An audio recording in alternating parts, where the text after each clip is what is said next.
Hello दोस्तों, कैसे हैं आप सब। आई होप आप सब बढ़िया होंगे। दोस्तों आज हम लोग देखेंगे एसएससी एमटीएस एग्ज़ाम 2026 जो कि दोस्तों 6 फरवरी का पहला शिफ्ट और सेकंड शिफ्ट और थर्ड शिफ्ट जितने भी क्वेश्चन इन शिफ्टों में दोस्तों पूछे गए हैं हम लोग बारीकी से देख लेंगे। ठीक है, अगर जो आपका एग्ज़ाम दोस्तों हो गया है तो दोस्तों आप लोग अपना आंसर मिला लीजिएगा। अगर जो नहीं हुआ है दोस्तों तो दोस्तों ये वीडियो आपके लिए बहुत ज़्यादा इंपॉर्टेंट होने वाला है, क्योंकि दोस्तों एक आइडिया आपको लग जाएगा कि एग्जामिनर कहाँ कहाँ से क्वेश्चन पूछ रहा है। ठीक है, तो चलिए दोस्तों हम लोग देख लेते हैं आपका। ठीक है, चलिए। तो दोस्तों पहला क्वेश्चन आपका पूछा गया था, भारतीय रिजर्व बैंक द्वारा जारी किए गए 20 रुपये के सिक्के का वजन कितना है। तो दोस्तों ये वजन आपका 8.54 ग्राम था। ठीक है, ये ग्राम। ठीक है, तो इस क्वेश्चन का राइट आंसर आपका ऑप्शन नंबर ये हो जाएगा। इनसे दोस्तों महत्वपूर्ण पॉइंट हम लोग देख लेते हैं, है ना। तो दोस्तों टाइम्स ऑफ इंडिया, दोस्तों ये न्यूज है, टाइम्स ऑफ इंडिया न्यूज के अनुसार वित्त मंत्रालय ने 20 रुपये के सिक्कों का वजन 8.54 ग्राम तय किया है। ठीक है, यह सिक्का 12 कोनों वाला होता है, मतलब 12 कोनों वाला होता है और इसका व्यास 27 मिलीमीटर है।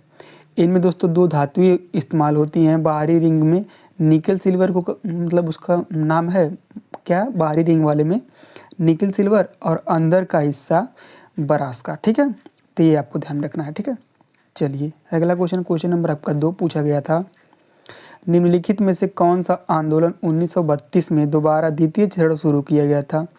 तो दोस्तों ये आपका सविनय अवज्ञा आंदोलन। ठीक है, इस क्वेश्चन का राइट आंसर आपका ऑप्शन नंबर बी हो जाएगा। अगला क्वेश्चन आपका क्वेश्चन नंबर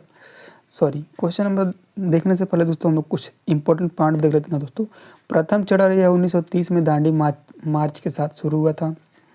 स्थगन इसका दोस्तों कब हुआ था, 1931 में गांधी इरविन समझौते के बाद इसे दोस्तों रोक दिया गया था। ठीक है, दूसरा चरण दोस्तों जब महात्मा गांधी लंदन में दूसरा गोलमेज सम्मेलन में निराश होकर लौटे तब उन्होंने जनवरी 1932 में इसे फिर से शुरू किया।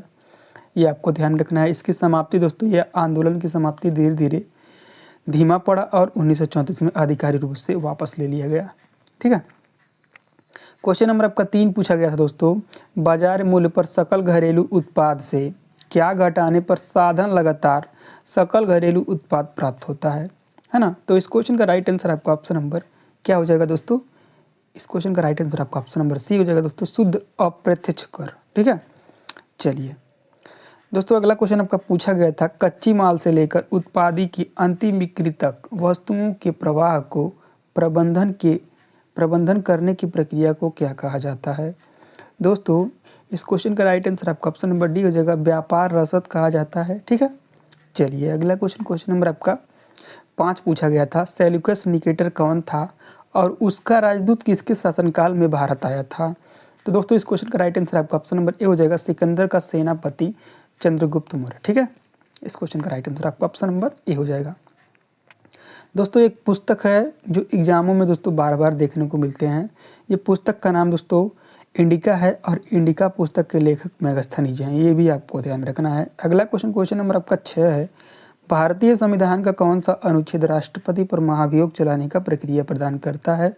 तो ये दोस्तों सभी को पता होगा, आर्टिकल 61। दोस्तों राष्ट्रपति से दोस्तों हम लोग एक ट्रिक भी बनाए हैं, पकानी कोका दुयो दशम। दोस्तों 52 से लेकर आपको 61 तक आर्टिकल याद हो जाएंगे इस ट्रिक के माध्यम से। ठीक है, पकानी कोका दुयो दशम। ठीक है, अगर जो आप देखना चाहते हैं इसका डिटेल्स में वीडियो दोस्तों हमारे प्लेलिस्ट में पड़ा हुआ है, जाकर देख लीजिएगा। चलिए अगला क्वेश्चन आपका पूछा गया था दोस्तों, उत्तराखंड की किस शहर में विश्व प्रसिद्ध कुंभ मेला का आयोजन किया जाता है। उत्तराखंड के किस शहर में विश्व प्रसिद्ध कुंभ मेला का आयोजन किया जाता है। दोस्तों ये आपका हरिद्वार में किया जाता है। इस क्वेश्चन का राइट आंसर आपका ऑप्शन नंबर सी हो जाएगा। दोस्तों इंपॉर्टेंट पॉइंट क्या है हरिद्वार में, ये है हर की पौड़ी के पास, गंगा नदी के किनारे लगता है। किसके पास, हर की पौड़ी के पास। यह हर 12 वर्ष में पूर्ण कुंभ मेला लगता है और 6 वर्ष में अर्ध कुंभ मेला लगता है। आगामी मेला दोस्तों हरिद्वार में अगला कुंभ मेला वर्ष 2026-27 में प्रस्तावित किया गया है। ठीक है, वहाँ पे होगा। ठीक है, अगला क्वेश्चन नंबर आपका 8 है दोस्तों, प्रसिद्ध सीलामार गार्डन जो कि लाहौर में दोस्तों, इसका निर्माण किसने करवाया था। तो दोस्तों ये आपका किसने करवाया था, दोस्तों ये शाहजहां ने करवाया था। इस क्वेश्चन का राइट आंसर आपका ऑप्शन नंबर डी हो जाएगा। अगला क्वेश्चन नंबर आपका 9 है दोस्तों, क्वेश्चन नंबर आपका 9 है, किस प्रकार की खेती में रासायनिक कीटनाशकों और कृत्रिम उर्वरकों के उपयोग से बचा जाता है और केवल कार्बनिक खाद्य जैसी कंपोस्ट या गोबर की खाद का उपयोग किया जाता है। तो दोस्तों इस क्वेश्चन का राइट आंसर आपका ऑप्शन नंबर ए हो जाएगा दोस्तों, वो आपका जैविक खेती है। ठीक है, क्वेश्चन नंबर आपका 1। क्वेश्चन नंबर आपका 10 है, क्रिकेट में पॉपिंग कहाँ पर होती है? दोस्तों क्रिकेट में पॉपिंग आपकी क्रिच पर होती है। इस क्वेश्चन का राइट आंसर आपका ऑप्शन नंबर बी हो जाएगा। अगला क्वेश्चन नंबर आपका 11 है, महामस्तकाभिषेक उत्सव किस राज्य में मनाया जाता है? दोस्तों ये मोस्ट इम्पोर्टेंट है। ठीक है, तो ये दोस्तों कर्नाटक में मनाया जाता है। इस क्वेश्चन का राइट आंसर आपका ऑप्शन नंबर सी हो जाएगा। दोस्तों इंपॉर्टेंट पॉइंट आपके हैं ये है आपका सावन बलगोला कर्नाटक में होता है ना। ये सावन बलगोला कर्नाटक में एक स्थान है दोस्तों, यहीं पे होता है। ठीक है, और यह हर 12 साल में होता है। गोमतेश्वर बाहुबली की प्रतिमा को अनावरण करती है ये उत्सव। ठीक है, चलिए अगला क्वेश्चन नंबर 12 दोस्तों, अंतर्राष्ट्रीय अंतरिक्ष स्टेशन 24 घंटे में पृथ्वी के कितने चक्कर लगाती है?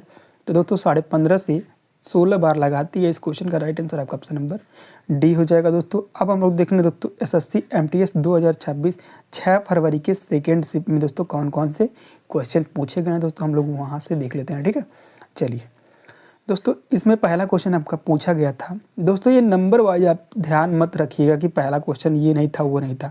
दोस्तों मैं अपने हिसाब से लगाया हूँ क्रम से ये। ठीक है, तो ये आपको ध्यान रखना। ठीक है दोस्तों, क्वेश्चन क्या है, दिलवाड़ा जैन मंदिर परिसर में कुल कितने मंदिर थे? दोस्तों ये दिलवाड़ा का जैन मंदिर है और इसमें भी दोस्तों कई मंदिर हैं। तो इसमें कितने मंदिर हैं?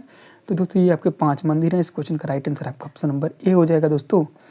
यह मंदिर राजस्थान के सिरोही जिले के माउंट आबू में स्थित है। कहाँ पे स्थित है? राजस्थान के सिरोही जिले के माउंट आबू में स्थित है। यह राजस्थान का एकमात्र हिल स्टेशन भी है, इसे भी आपको ध्यान में रखना है। इन्हें मारू गुर्जर शैली में बनाया गया था। यह अपने बारीकी संगमरमर की नक्काशी के लिए दुनिया भर में प्रसिद्ध है। प्रमुख मंदिर दोस्तों हम लोग देख लेते हैं। बिमल बसही यह सबसे पुराना मंदिर है। 1031 ईसा पूर्व में इसे सोलंकी राज्य के मंत्री बिमल शाह ने बनवाया था। ठीक है, किसने बनवाया था? बिमल शाह ने। अगला आपका है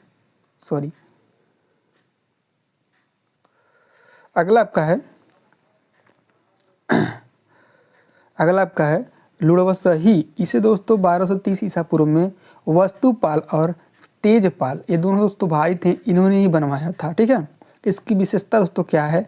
कहा जाता है कि इन मंदिरों की नक्काशी इतनी बारीक की इसे बनाने वाले कारीगरों को निकल की धूलों के वजन के बराबर सोना दिया जाता था, है ना। क्वेश्चन नंबर आपका 2 है, इन्वेस्टेट इंडिया रिपोर्ट वार्षिक रूप से किस संगठन मंत्रालय द्वारा प्रकाशित की जाती है? तो दोस्तों ministry of statistics and programme implementation से ये प्रकाशित की जाती है। ठीक है, इम्प्लीमेंटेशन। ठीक है, चलिए अगला क्वेश्चन नंबर आपका इससे दोस्तों इंपॉर्टेंट फैक्ट भी आपको याद रखना है। यह रिपोर्ट सांख्यिकी और कार्यक्रम कार्यान्वयन मंत्रालय द्वारा किया जाता है। इसे मोस्पी के अंतर्गत राष्ट्रीय सांख्यिकी और कार्यालय द्वारा प्रति वर्ष तैयार किया जाता है। दोस्तों 8वां संस्करण इन्वेस्टेट इंडिया 2025 दोस्तों 5 जून 2025 यानी कि विश्व पर्यावरण दिवस के दिन किया जाता है। तो दोस्तों यहाँ से एक ध्यान भी आपको रख लेना है, 5 जून को विश्व पर्यावरण दिवस मनाया जाता है। दोस्तों यह रिपोर्ट संयुक्त राष्ट्र FDS 2013 के मानकों का पालन करती है। क्वेश्चन नंबर आपका 3 पूछा गया था दोस्तों, वेन लव कैम कालिंग पुस्तक के लेखक कौन है? दोस्तों ये सभी को पता होगा, प्रीति सेना है। इस क्वेश्चन का राइट आंसर आपका ऑप्शन नंबर बी हो जाएगा। अगला नंबर क्वेश्चन 4 है, दुर्गापुर स्टील प्लांट किस देश के सहयोग से स्थापित किया गया था? दुर्गापुर प्लांट दोस्तों पश्चिम बंगाल में है, ये आपको याद रखना है। और ये दोस्तों यूनाइटेड किंगडम यानी कि यूके देश के सहयोग से स्थापित किया गया था। ठीक है दोस्तों, दुर्गापुर स्टील प्लांट पश्चिम बंगाल में है, जैसा कि मैंने आपको पहले ही बता दिया। इसकी स्थापना 1950 के दशक की अंत में ब्रिटिश सहयोग से की गई थी और इसने 1959 से 1960 के आसपास कार्यान्वयन किया था, आसपास कार्य करना शुरू भी किया था। ठीक है, चलिए अगला क्वेश्चन आपका पूछा गया था, मूल रूप से भारतीय संविधान की समवर्ती सूची में कितने विषय थे? तो दोस्तों ये आपके 66 विषय थे। ठीक है, जो कि 5 विषय राज्य सूची में कर दिया गया है पहले आपके। अब वर्तमान में दोस्तों 61 अनुसूची हैं, ये भी आपको याद रखना, ठीक है। चलिए दोस्तों, अगला क्वेश्चन नंबर 6 पूछा गया था, भारतीय संविधान के संदर्भ में निम्नलिखित कथनों पर विचार कीजिए। दोस्तों ये कथन दिया गया था, कथन आपका पहला है, अनुच्छेद 26 किसी विशेष धर्म के प्रचार के लिए करों की भुगतान की स्वतंत्रता की गारंटी देता है। कथन दूसरा आपका है, अनुच्छेद 27 धार्मिक मामलों के प्रबंधन की स्वतंत्रता से संबंधित है। दोस्तों ये कथन है, आपको निष्कर्ष बताना है कि इसका निष्कर्ष क्या होगा। निष्कर्ष आपके सामने है ना। पहला निष्कर्ष है केवल एक, केवल दो, एक और दो दोनों, या इनमें से कोई नहीं। तो दोस्तों इनमें से कोई नहीं इस क्वेश्चन का राइट आंसर हो जाएगा। क्यों? क्योंकि दोस्तों आपको पता होगा ये 26 दोस्तों कहता है धार्मिक मामलों के प्रबंधन की स्वतंत्रता से संबंधित है, ठीक है। 26 आर्टिकल 26, ना कि 27। और 27 दोस्तों कहता है किसी विशेष धर्म के प्रचार के लिए करों की भुगतान की स्वतंत्रता की गारंटी देता है। क्या? स्वतंत्रता की गारंटी देता है। तो दोस्तों इनका आर्टिकल अदल बदल कर दिया है, तो इसीलिए दोस्तों इस क्वेश्चन का राइट आंसर आपका ऑप्शन नंबर डी हो जाएगा, इनमें से कोई नहीं। क्वेश्चन नंबर आपका 7 दोस्तों पूछा गया था, कजरी भारत के किस राज्य का एक प्रसिद्ध लोकगीत और नृत्य शैली भी है। तो दोस्तों ये उत्तर प्रदेश का है। इस क्वेश्चन का राइट आंसर आपका ऑप्शन नंबर सी हो जाएगा। इससे दोस्तों इंपॉर्टेंट फैक्ट क्या है, इसकी उत्पत्ति मुख्य रूप से उत्तर प्रदेश के मिर्जापुर और वाराणसी क्षेत्र से इसकी शुरुआत हुई थी। यह विशेष रूप से मानसून या सावन के महीने में गाया और किया जाता है, ठीक है। उत्तर प्रदेश के अलावा यह बिहार के भोजपुरी क्षेत्र में भी प्रसिद्ध है, ठीक है। तो ये भी आपको ध्यान रखना है। ऑप्शन में आपके उत्तर प्रदेश न दिया रहे तो दोस्तों आपको बिहार टिक करके आना है, बिहार रहेगा तो, ठीक है। चलिए, यह नृत्य दोस्तों, यह नृत्य और गीत विरह के प्रेम और वर्षा ऋतु की सुंदरता को दर्शाता है। इसकी विशेषता यही है, ठीक है। चलिए अगला क्वेश्चन नंबर आपका 8 पूछा गया था। ये म नहीं है दोस्तों, वो है चमांग लाई जवान। चमांग लाई जवान किस भारतीय राज्य का एक लोकप्रिय लोक नृत्य है। दोस्तों इस क्वेश्चन का राइट आंसर आपका ऑप्शन नंबर बी हो जाएगा दोस्तों, मिजोरम, ठीक है। यह मिजोरम का, और यह मिजोरम का एक पारंपरिक लोक नृत्य भी है, ठीक। दोस्तों यह मुख्य रूप से मिजोरम की एक पवी समुदाय, जिन्हें दोस्तों लाई भी कहा जाता है, इनका उपनाम भी है ना, इस उत्सव का, ठीक है, इसके द्वारा किया जाता है, ठीक है। ये दोस्तों विशेषता क्या है दोस्तों, ये 2 तरीके से किया जाता है। पहला तो आपका पत्नी की मृत्यु पर शोक व्यक्त करने के लिए किया जाता है। दूसरा दोस्तों आपका है शिकारियों द्वारा ट्रॉफियाँ, यानी कि ट्रॉफियाँ मतलब वो सब ट्रॉफियाँ नहीं दोस्तों जो ये शिकार करते थे जानवरों का। दोस्तों ये शिकार लेकर जब लौटते थे दोस्तों तब जश्न मनाते थे, यानी कि शिकार करके जब जानवरों का आते थे तभी ये उत्सव मनाते थे, ठीक है। चलिए क्वेश्चन नंबर आपका 9 दोस्तों पूछा गया था, बहुत सिंपल। यदि मृत्यु दर जन्म दर से अधिक है तो जनसंख्या में क्या होगी। दोस्तों इसे उल्टा करके पढ़ेंगे दोस्तों, तुरंत आप ऑप्शन टिक कर लेंगे। कैसे? यदि दोस्तों जन्म दर से अधिक मृत्यु दर हो तो क्या होगा दोस्तों जनसंख्या में, तो दोस्तों जनसंख्या में कमी होगी, जाहिर सी बात है। जन्म से ज़्यादा दोस्तों मृत्यु होंगे तो क्या होगा, जनसंख्या में कमी होगा ना। तो इस क्वेश्चन का राइट आंसर आपका ऑप्शन नंबर बी हो जाएगा दोस्तों। अगला क्वेश्चन नंबर आपका 10 पूछा गया था, गंगा दशहरा किस हिंदू महीने में मनाया जाता है। दोस्तों ये ज्येष्ठ के महीने में मनाया जाता है। इस क्वेश्चन का राइट आंसर आपका ऑप्शन नंबर बी हो जाएगा। दोस्तों इनसे संबंधित कुछ महत्वपूर्ण फैक्ट देख लेते हैं। गंगा दशहरा हिंदू पंचांग के अनुसार ज्येष्ठ माह के शुक्ल पक्ष की 10वीं तिथि को मनाया जाता है, 10वीं तिथि को, ठीक है, जो आमतौर पर मई या जून के महीने में आता है। यह पावन पर्व माँ गंगा की धरती पर की याद में मनाया जाता है, ठीक है। 2026 में यह सोमवार 25 को मनाया जाएगा, ठीक है।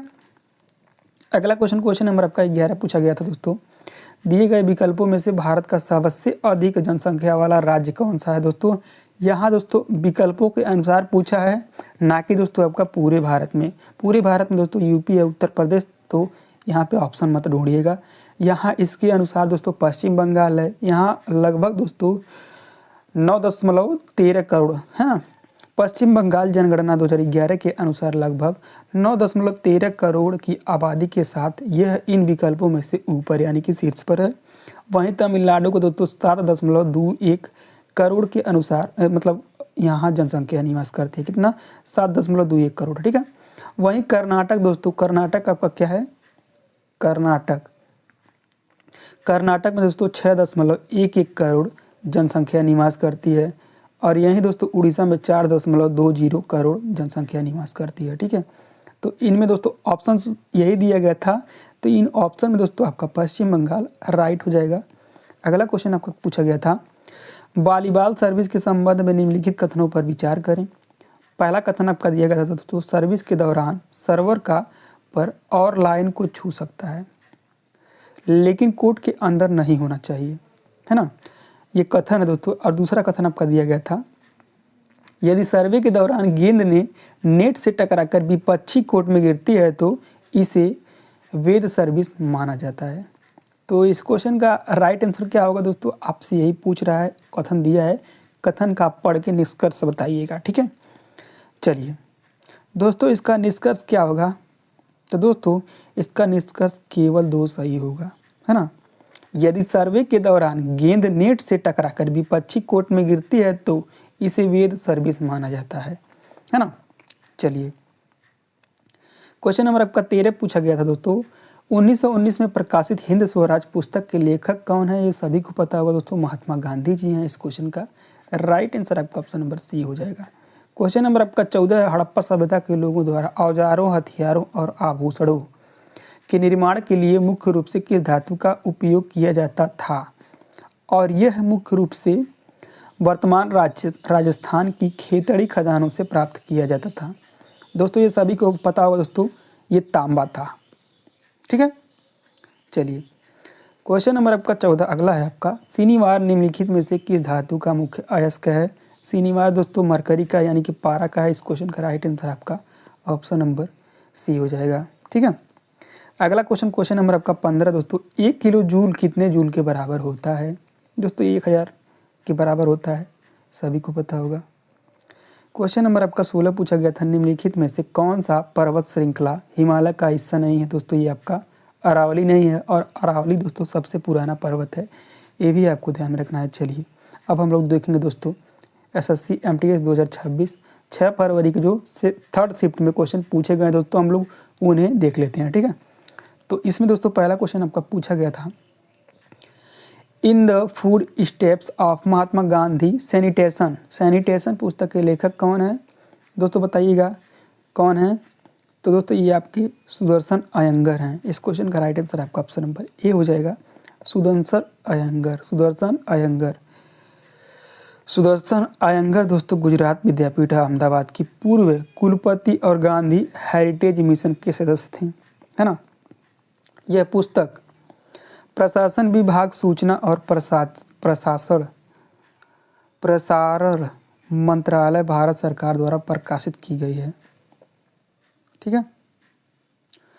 यह पुस्तक स्वच्छता पर महात्मा गांधी के विचारों का लेखन पर आधारित है, ठीक है। अगला क्वेश्चन आपका क्वेश्चन नंबर आपका 2 पूछा गया था, ग्लोबल फायर पावर इंडेक्स 2025 में किस देश के प्रथम स्थान का प्राप्त हुआ है। दोस्तों ये क्वेश्चन का राइट आंसर क्या होगा दोस्तों, जी हाँ बिल्कुल सही दोस्तों, ये क्या है, संयुक्त राज्य अमेरिका। इस क्वेश्चन का राइट आंसर आपका ऑप्शन नंबर बी हो जाएगा। और इनसे संबंधित दोस्तों महत्वपूर्ण तथ्य क्या हैं दोस्तों, प्रथम स्थान संयुक्त राज्य अमेरिका जो कि 0.0744 स्कोर के साथ था प्रथम पे, ठीक है। वहीं दोस्तों अमेरिका तो पहले स्थान पर था ही, दूसरे स्थान पे आपका रूस था, तीसरे पे आपका चीन था, चौथे पे अपना भारत था। तो अपना भारत का रैंक दोस्तों याद में रखना है, ठीक है। चलिए दोस्तों अगला क्वेश्चन आपका पूछा गया था, उभयचरों के हृदय में कितने कक्ष होते हैं, मेढक, ठीक है। तो दोस्तों उसमें कितने कक्ष होते हैं, तो दोस्तों इस क्वेश्चन का राइट आंसर क्या हो जाएगा दोस्तों, 4 कक्ष। कितने कक्ष होते हैं, 4 कक्ष, ठीक है। मछलियों में दोस्तों 2 कक्ष होते हैं, सरीसृप में 3 कक्ष होते हैं, और पक्षियों और स्तनधारियों में दोस्तों 4 कक्ष होते हैं, और मानव हृदय में भी दोस्तों 4 कक्ष होते हैं। तो ये आपको ध्यान में रखना है, ठीक है, क्या ध्यान में रखना है। चलिए अगला क्वेश्चन आपका पूछा गया था, निम्नलिखित में से कौन सा नृत्य नागालैंड का एक प्रसिद्ध लोक नृत्य है। तो दोस्तों नागालैंड का कौन सा, लेसा सल्पू, ठीक है, लेसा लप्तू इस क्वेश्चन का राइट आंसर हो जाएगा, ठीक है। दोस्तों नागालैंड राज्य का एक प्रसिद्ध पारंपरिक लोक नृत्य है यह नृत्य मुख्य रूप से नागालैंड की नगर जनजाति विशेषकर फोम नागा जनजाति द्वारा किया जाता है। समुदाय एकता और संस्कृति उत्सव के अवसर पर किया जाता है ये, ठीक है।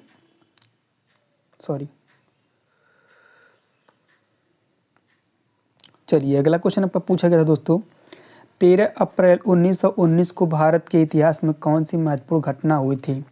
सभी को पता होगा दोस्तों, जलियांवाला बाग हत्याकांड। ठीक है, चलिए दोस्तों, ये पंजाब के अमृतसर में जलियांवाला बाग हत्याकांड हुआ था। और कौन से दिन हुआ था दोस्तों? बैसाखी के दिन हुआ था, ये भी आपको ध्यान रखना है। ठीक है, अगला क्वेश्चन नंबर आपका 6, प्राचीन इंद्रप्रस्थ के स्थान पर दीनपनाह नामक शहर की स्थापना किसने की थी? तो दोस्तों ये हुमायूं ने की थी। इस क्वेश्चन का राइट आंसर आपका ऑप्शन नंबर बी हो जाएगा, हुमायूं। ठीक है, हुमायूं से संबंधित दोस्तों कुछ महत्वपूर्ण फैक्ट क्या हैं? इसकी स्थापना मुगल बादशाह हुमायूं द्वारा 1533 से 1534 में की गई थी। यह दिल्ली में प्राचीन इंद्रप्रस्थ के समान स्थान पर यमुना नदी के किनारे स्थित है। इसे हुमायूं ने अपनी नई राजधानी के रूप में अपनाया था। ठीक है, चलिए अगला क्वेश्चन नंबर आपका 7 पूछा गया था, प्रसिद्ध पुष्कर मेला भारत के किस राज्य में आयोजित किया जाता है? प्रसिद्ध पुष्कर मेला दोस्तों सभी को पता होगा दोस्तों, ये राजस्थान में है ना। ये पशुओं और ऊँटों का मेला है। चलिए हम लोग थोड़ा डिटेल्स में देख लेते हैं। दोस्तों यह मेला राजस्थान के अजमेर जिले के प्रसिद्ध तीर्थ स्थल पुष्कर में आयोजित किया जाता है। यह हर साल कार्तिक पूर्णिमा के अवसर पर लगता है। यह दुनिया की सबसे बड़ी ऊँट और पशुओं के मेलों में से एक है। ठीक है, तो ये आपको ध्यान में रखना है। चलिए अगला क्वेश्चन आपका पूछा गया था, बूसू उत्सव। ये बूसू है दोस्तों, ये बूसू है।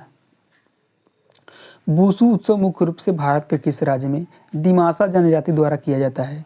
कौन सी जनजाति द्वारा? दिमासा जनजाति द्वारा। तो दोस्तों ये आपका कहाँ पे किया जाता है? ये असम में किया जाता है। ठीक है, ये आपको ध्यान में रखना है। चलिए इससे दोस्तों महत्वपूर्ण फैक्ट क्या है?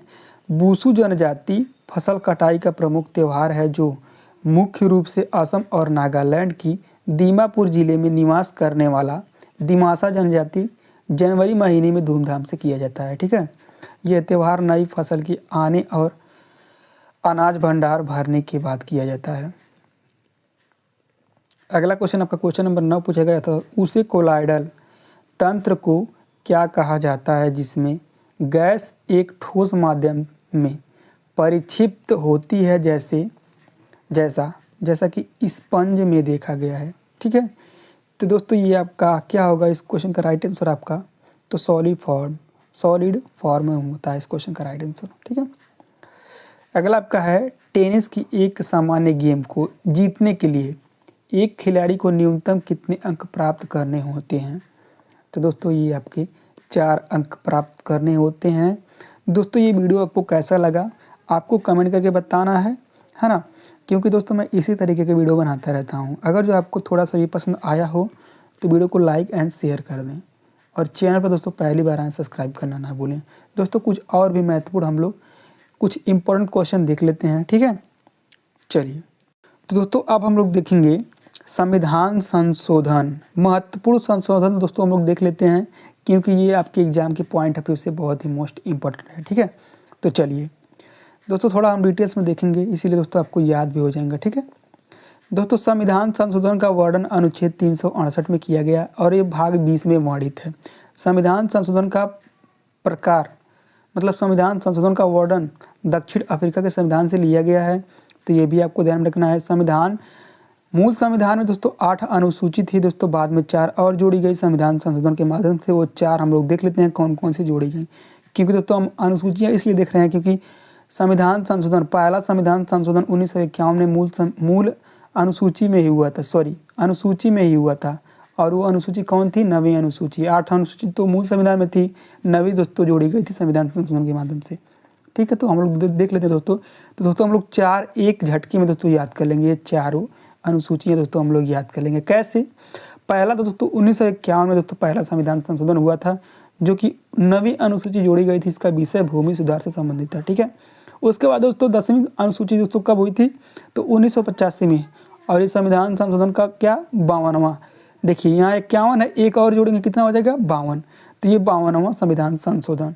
और यहाँ 9 है, यहाँ एक और जोड़ेंगे क्या हो जाएगा? 10, यानी कि 10वीं संशोधन। और यहाँ 10 से 10वीं अनुसूची में जोड़ा गया है, तो दोस्तों 10 इसका विषय क्या होगा? तो 10 से दल बदल, 10 से 10वीं अनुसूची। ठीक है, अगला आपका है 1992 से 93 में दोस्तों संविधान संशोधन हुआ था। और कौन सा संविधान संशोधन हुआ था? 73वां दोस्तों संविधान संशोधन हुआ था। यहाँ 9-10 चल रहा था दोस्तों, यहाँ पे क्या होगा 11वीं अनुसूची, ठीक है। ये आपका 11वीं अनुसूची जो दोस्तों जोड़ा गया था 73वां संविधान संशोधन में, और इसका विषय दोस्तों पंचायती राज व्यवस्था था, ठीक है। और उसी साल में दोस्तों एक और संविधान संशोधन हुआ। अब यहाँ 73 हुआ तो दोस्तों अगला क्या होगा 74वां। तो दोस्तों 74वां संविधान संशोधन, और यहाँ दोस्तों 11वीं है तो यहाँ क्या होगा 12वीं अनुसूची, ठीक है। तो ये दोस्तों 12वीं अनुसूची जोड़ा गया था, इसका विषय नगर पालिका था। तो दोस्तों आई होप आपको एक झटके में ये दोस्तों याद हो गए होंगे, ठीक है। तो दोस्तों इसी तरीके के वीडियो अगर जो हमारे प्लेलिस्ट में जाएंगे ना दोस्तों भर भर के पाएंगे, और समझाने का एक बेस्ट तरीका है और आपको याद भी उसी माध्यम से होगा, ठीक है। तो चलिए दोस्तों मिलते हैं नेक्स्ट वीडियो में, तब तक के लिए जय हिंद जय भारत।